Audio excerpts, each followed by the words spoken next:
우리가 오늘 읽은 요한복음 6장 본문은 그 예수님께서 보리떡 5개와 물고기 2마리로 5,000명을 먹이신 후에 백성들에게 하신 말씀입니다. 예수님 당시에 일반 백성들의 삶이 쉽지가 않았습니다. 여전히 로마가 통치하고 있었고요. 그 거리에 나가면 로마 군인들이 이렇게 활보를 하고 있었겠죠. 로마 군인들을 보면 잘못한 것도 없는데 괜히 마음이 덜컹 내려앉는 겁니다. 우리가 프리웨이를 운전하다가 백미러에 캘리포니아 경찰차가 보이면 자기도 모르게 속도를 줄이게 되고 긴장하는 것과 비슷합니다. 경제도 좋지가 않았습니다. 양을 치거나 밭농사를 해야 하는 겁니다. 갈릴리 어부들은 고기를 잡으면서 살았습니다. 북쪽의 레바논이나 두로와 시돈 같은 곳은 무역을 하는 곳입니다. 그러니까 여긴 자원이 풍부하니까 잘 사는데 이 팔레스타인 이스라엘은 자원도 풍부하지 않고 척박한 땅입니다. 하루 세 끼 먹고 살기도 어려웠을 겁니다. 행여나 수입이 많아도 세금으로 엄청 가져갑니다. 우리 캘리포니아 인컴텍스만큼 더 많이, 훨씬 더 많이 가져갔을 겁니다. 세금을 걷는 세리들이 로마 정부에 내는 세금에 더해서 자기 몫을 임의로 챙기는 그런 구조였으니 서민들의 등골이 휘는 겁니다. 그냥 하루하루 살아가는 인생일 겁니다. 그렇게 어려우면 서로 사랑해야 되죠. 서로 격려해야 되죠. 또 조상 대대로 믿던 우리 야훼 하나님을 꼭 붙들고 신앙으로 견뎌야 했을 겁니다. 그것을 알려주고 안내해 주어야 될 사람들이 제사장들이고 종교 지도자들인데 이들은 어떻게 보면 더 타락했습니다. 더 위선적이었습니다. 전혀 존경의 대상이 되지 않았습니다. 성전은 장사꾼들이 판치는 강도의 소굴로 변했고요. 그러니까 신앙마저 무너진 것입니다. 백성들이 갈 곳이 없었습니다. 그때 예수님이 오신 겁니다. 정말 라이트 타임에 예수님이 오셨어요. 하나님 나라 복음을 전하십니다. 교만하고 나쁜 사람들을 향해서는 아주 거친 소리를 해야 됩니다. 속이 시원하죠. 내가 하고 싶은데 나는 힘이 없으니 못했는데 예수님이 막 해대니까 독사의 자식들아, 회칠한 무덤아, 얼마나 카타르시스, 속이 시원했겠습니까? 그리고 죄인들, 병든 사람들. 그때는 병든 사람들을 어떻게 취급했냐면 죄를 받아서 병이 들었다. 거의 모든 병을 그렇게 생각을 하니까 병이 들면 죄인입니다. 심지어 몸을 파는 사람들까지 받아주시고 그들의 친구가 되어 주셨습니다. 그러니 백성들이 여러분 얼마나 좋았을까요? 병도 고치고 마음도 고치고 신앙도 회복했습니다. 전 인격적인 치유의 역사가 일어났습니다. 그렇게 하나님 나라 복음을 전하셨습니다. 하루는 어린아이가 갖고 있던 보리떡 5개와 물고기 2마리로 5,000명을 먹이세요. 이건 기적입니다. 복음서 마태, 마가, 누가, 요한 가운데 이 오병이어 기적만이 다 등장하고 있습니다. 기적이 끝난 다음에 백성들이 예수님을 찾아와서 우리의 왕이 되어 주십시오 라고 부탁을 합니다. 그럴만하죠. 물고기 2마리와 보리떡 5개를 갖고 하늘을 향하여 축사하시니 5,000명이 배불리 먹고 남았으니 이런 사람이 왕이 된다면 이건 먹고 사는 것을 해결해 주는 것 아니겠습니까? 그것도 남자만 5,000명입니다. 물론 성경의 숫자는 과장이 되어 있어서 우리가 고려하고 읽어야 할 겁니다. 요한복음 6장은 오병이어의 기적 후에 자기를 찾아온 백성들과 제자들에게 주신 말씀입니다. 우리가 읽은 본문 앞에 보면 이런 말씀이 있습니다. 썩을 양식을 위해서 일하지 말고 영원으로 인도하는 생명의 양식을 위해서 일하라 라고 하는 말씀이 있습니다. 어쩌면 사람들은 썩을 양식 보리떡 5개 물고기 2마리를 갖고 예수님을 찾아왔지만 예수님 말씀하십니다. 썩을 양식이 아니라 영원한 양식을 두고 일하라 라고 말씀하십니다. 썩지 않고 더럽지 않고 쇠하지 아니하는 유업 하나님 나라를 주신다는 지난주 우리가 살펴본 베드로전서 말씀과 잇대어 있습니다. 백성들이 그러면 어떻게 해야 하나님의 일을 할 수 있습니까? 라고 묻습니다. 예수님께서 이렇게 대답하십니다. 하나님께서 보내신 일을 믿는 것이 하나님의 일이니라. 하나님이 보내시니 예수님이죠. 예수님을 믿는 것이 곧 하나님의 일이다 라고 말씀하십니다. 생각해 봅니다. 우리가 예수님을 믿으니 이렇게 하나님을 예배합니다. 하나님의 일에 참여하고 있습니다. 예수님을 믿기 때문에 이웃을 사랑합니다. 하나님의 일을 하고 있습니다. 예수님을 믿기 때문에 가정은 물론이고 세상에서 열심히 살아갑니다. 그것도 하나님의 일입니다. 그러니까 여기서 믿는다라고 하는 것은 단지 생각이라든가 마음으로 믿는 것을 넘어서 예수님을 닮고 예수님을 따르는 행동까지 포함하는 그것이 믿음이라고 하는 넓은 범주입니다. 그래서 하나님께서 보내신 일을 믿는 것이 곧 하나님의 일이 되는 것이죠. 지난주에 예수님을 믿는 것은 궁극적인 것이다. The ultimate. 궁극적인 것이다. 뿌리처럼 흔들릴 수 없는 일이라고 말씀을 드렸습니다. 예수님을 믿는 것은 정말 우리로 하여금 아주 우리 존재 자체를 그 예수님을 향해서 깊이 뿌리박게 만드는 것입니다. 그 무엇과도 바꿀 수 없는, 그 무엇으로도 변할 수 없는 상수, 컨스턴트, 이게 예수님을 믿는 겁니다. 디폴트, 이것이 예수님을 믿는 겁니다. 변하지 않는 진리요, 영원한 생명이요, 유일한 길입니다. 그러니까 하나님께서 보내신 일을 믿는 것은 곧 하나님의 일이 되는 것이고, 그러니 우리 존재를 지탱하는 힘이 되는 것이고, 그러니 예수님을 믿는 신앙을 우리가 꼭 붙들고 있어야 하는 것이죠. 믿음, 소망, 사랑, 다시 한번 생각합니다. 우리 상황이 어떠하든지 예수님을 마음 한가운데 모시고 살기 원합니다. 예수님이 우리 삶의 뿌리가 되고 중심이 되고 또 우리를 감싸는 손길이 되기를 간절히 바랍니다. 그 예수님과 올 한 해 동행하기 원합니다. 믿음으로 살고 절대로 소망 잃지 않고 그 다음에 사랑하면서 살았으면 좋겠습니다. 이게 남는 거다. 다른 거 없습니다. 세상에 많은 것 우리가 있어도 가만히 생각해 보면 전부 썩을 것들입니다. 하나도 가져가지 못할 것들입니다. 영원한 것이 있다면 사랑입니다. 믿음입니다. 소망입니다. 존 버년의 철로역정으로 돌아옵니다. 장망성이라고 했죠. 주인공 크리스천은 성경을 읽다가 자기가 살고 있는 곳이 장차 망할 것을 깨달았습니다. 장차 망할 성이란 뜻입니다. 아마 크리스찬이 어떤 성경을 읽다가 이런 깨달음을 가졌을까? 성경을 생각하니까 딱 금방 생각납니다. 소돔과 고모라에 대한 말씀을 읽은 것 같아요. 창세기에서도 이 천사가 롯을 찾아와서 서둘러 성을 떠나라고 얘기를 하거든요.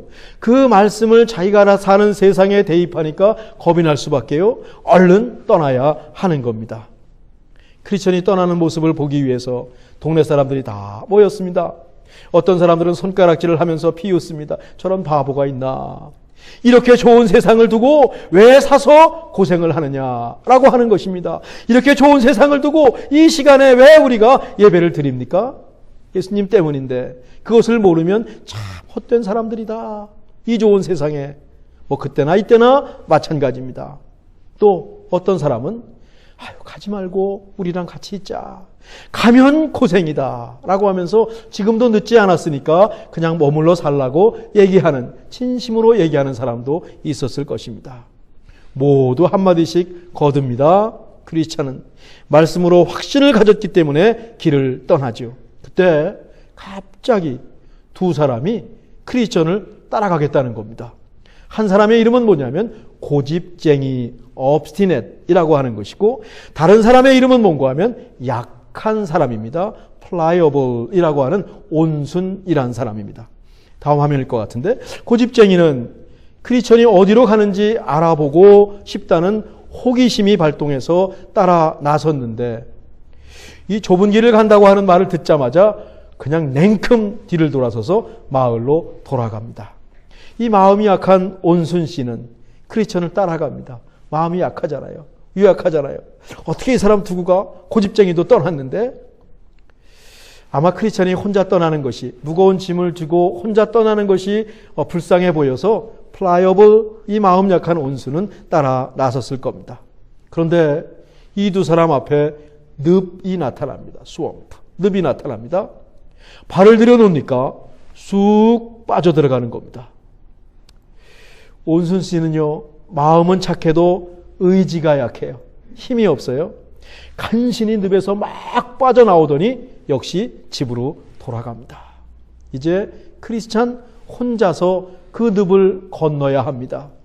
어딘가 디딤돌이 있겠지라고 무거운 짐을 지고 여기저기 가보는데 디딤돌은 없고 쑥쑥 빠져 들어갑니다. 죽을 지경이 되었습니다.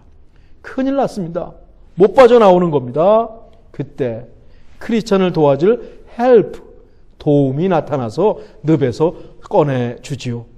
크리스찬이 혼자 힘으로 빠져나올 수 없으니 하나님께서 도움의 손길을 보내주신 겁니다. 물에 빠져 들어간 베드로를 건져주신 예수님도 생각이 나지요. 올 한 해 우리가 어떻게 할 수 없을 때, 내 힘으로 할 수 없을 때 하나님께서 헬프, 도움을 보내주셔서 우리를 번쩍 건져주실 줄 믿습니다. 알고 보니 말이죠. 이 크리스찬이 처음으로 만난 늪은 뭔가 하면 절망의 늪이었어요. 사람들이 느끼는 두려움, 의심, 염려, 우울함, 절망이 다 모여있는 곳입니다. 그 안에. 아유, 거기에 빠졌으니 어떻게 헤어나올 수 있겠어요.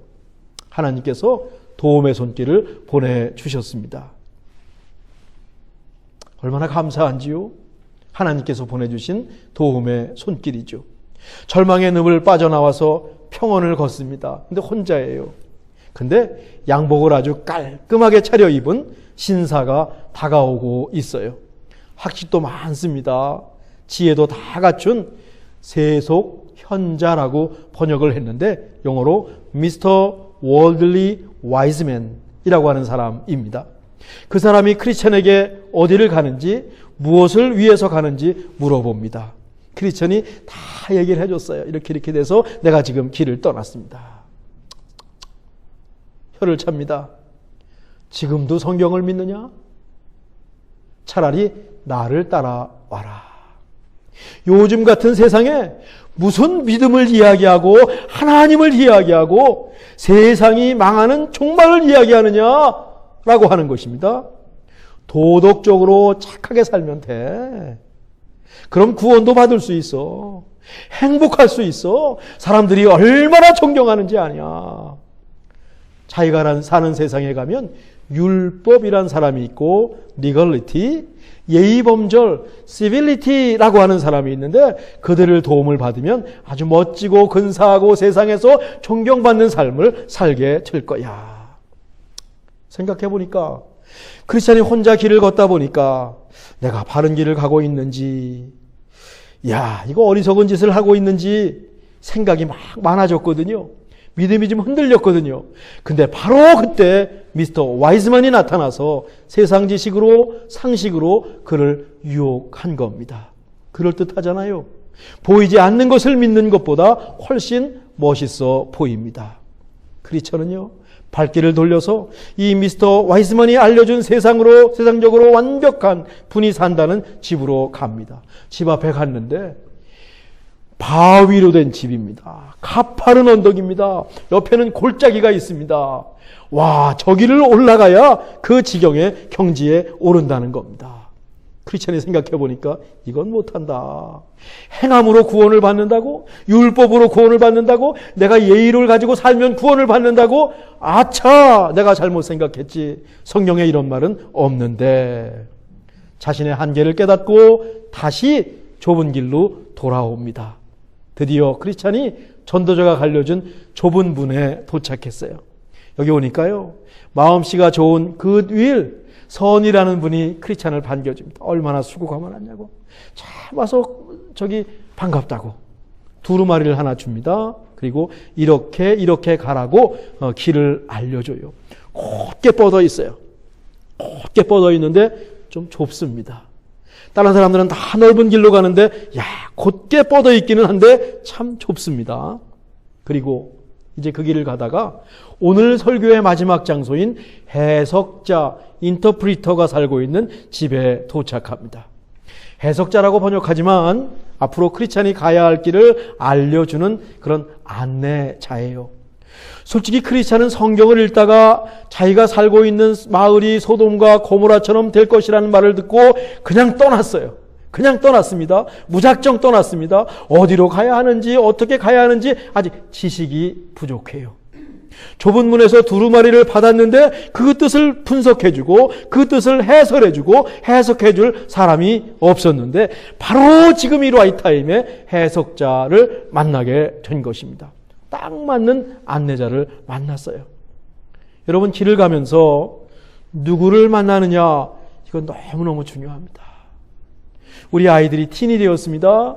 우리 아이들이 티인이 되면서 앞으로 대학을 가면서 누구를 만나느냐는 너무너무 중요합니다. 우리 애들이 좋은 대학에 가게 해달라고 기도하는 것보다 우리 아이들이 좋은 친구를 만나게 해달라고 기도하는 것이 훨씬 그들의 인생에서 중요할 것입니다.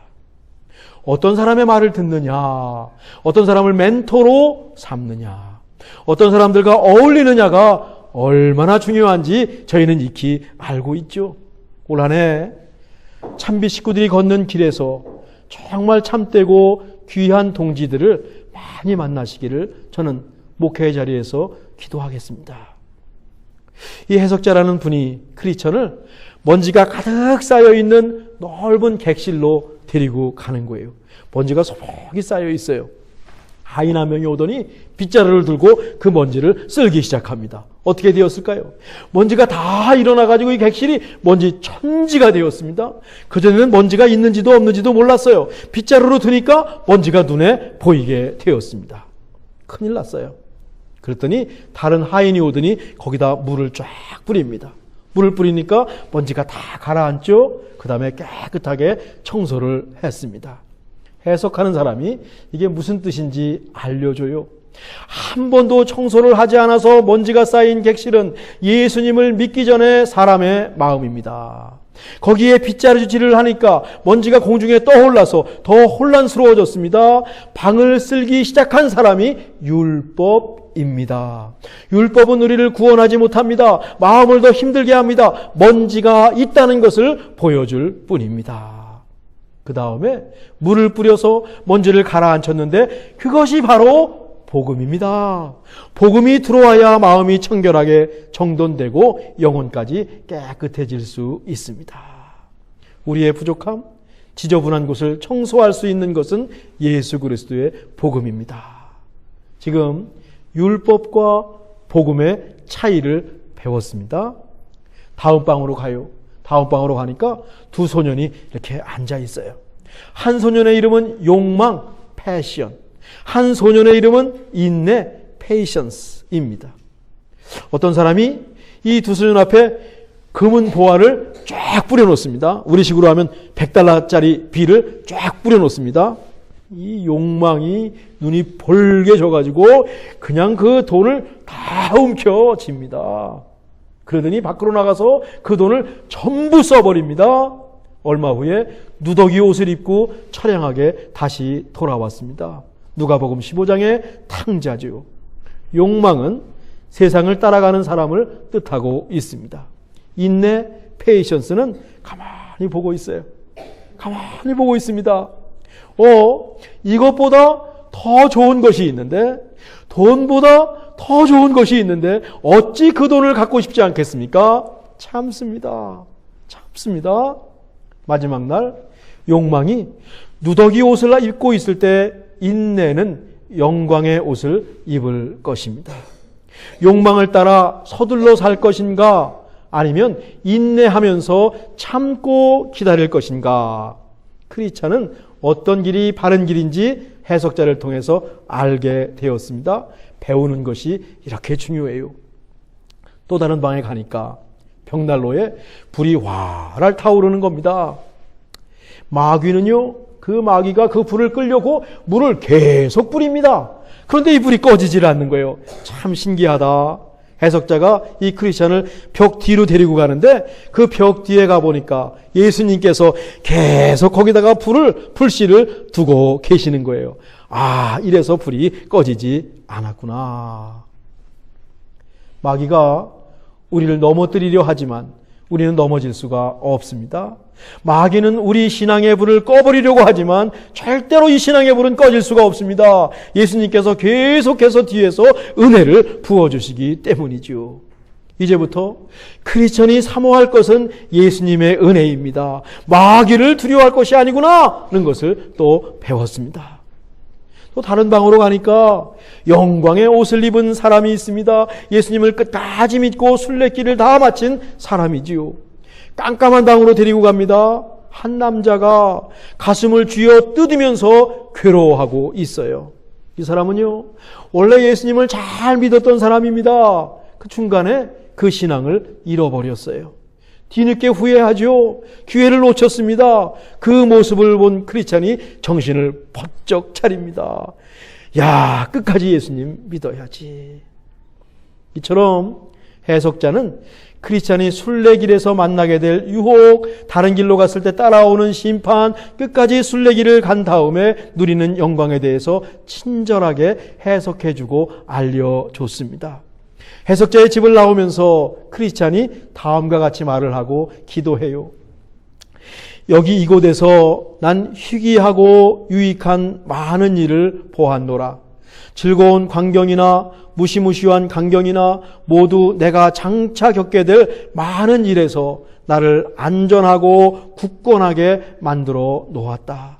내가 본 모든 일들을 늘 마음에 깊이 새기고 깨닫게 하소서. 주의 말씀을 마음에 깊이 새기고 깨닫게 하소서. 오 선하신 해석자요, 당신께 깊은 감사를 드립니다. 이제 크리스천은 마음만 뜨거운 것이 아니라 앞으로 가야 할 길을 머릿속에 정리해 놨습니다. 자칫 맹목적인 신앙이 될 수 있었는데 이제 체계적으로 잘 무장되었습니다. 크리스천에게 꼭 필요한 과정이었습니다. 그렇다고 완벽한 것은 아닙니다. 또 어려움이 닥칠 것입니다. 그것이 순례길이죠. 우리가 읽은 요한복음 6장 30절 이하에서는 하나님께서 모든 사람을 구원하기 위해서 예수님을 세상에 보내셨다고 했습니다. 39절과 40절인데 우리 같이 읽으시죠. 나를 보내신 이의 뜻은 내게 주신 자 중에 내가 하나도 잃어버리지 아니하고 마지막 날에 다시 살리는 이것이니라. 내 아버지의 뜻은 아들을 보고 믿는 자마다 영생을 얻는 이것이니 마지막 날에 내가 나를 다시 살리리라. 나를 보내신 이는 예수님을 세상에 보내신 하나님이십니다.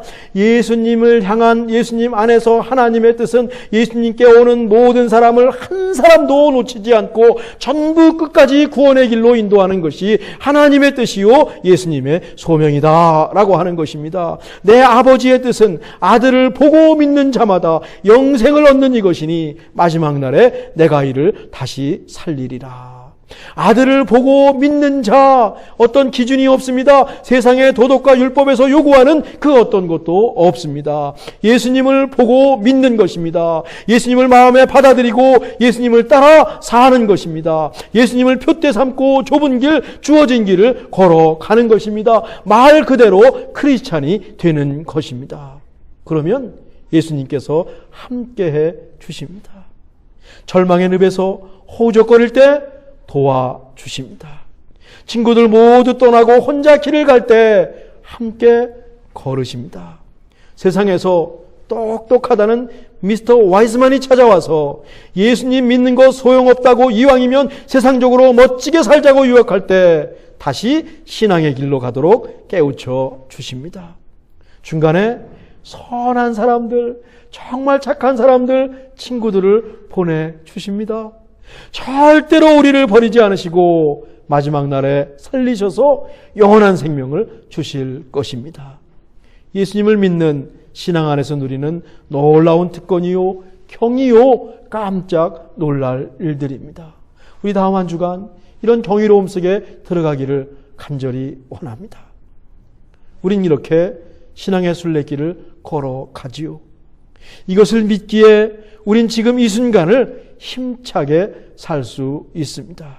다음 한 주간 각자에게 주어진 순례길을 흔들림 없이 걸어가시길 주님의 이름으로 축원합니다.